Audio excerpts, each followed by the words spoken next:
Bank of London sanctioned. What this really means.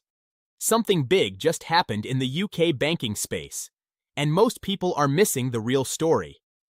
The Bank of London, positioned as a next-generation clearing bank, has just been hit with regulatory sanctions. And this is not just another compliance issue. This is a signal, because when a bank at infrastructure level gets sanctioned, it tells you something deeper is happening in the system. Let's break it down.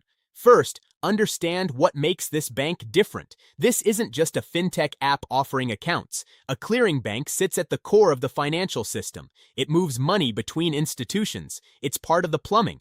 So when regulators step in at this level, it's not random. It means something serious triggered it.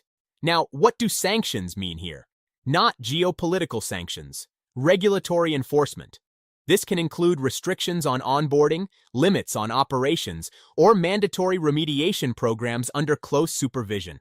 And here's the key point. Regulators don't move fast. Before this stage, there are usually audits, warnings, internal reviews, and deadlines. So by the time sanctions hit, the issue has likely been building for a long time.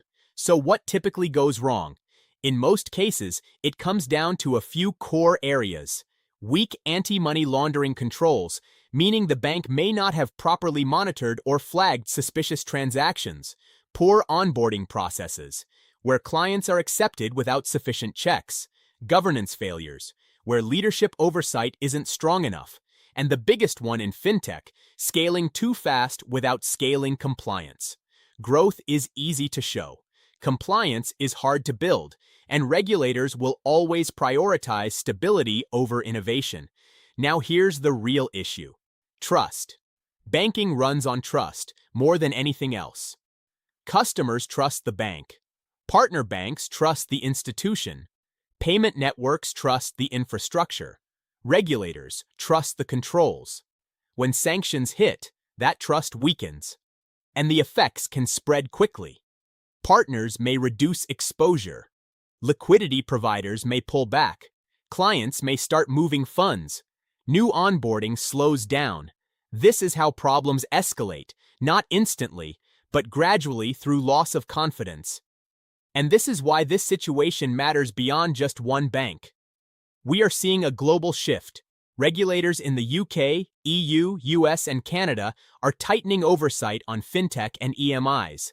The old model of grow first, fix later is over. Now it's prove your compliance, demonstrate your controls, and operate within strict boundaries. This changes the entire game. For businesses and individuals using fintech banks, this creates a new reality. Sanctions don't always mean failure, but they increase risk.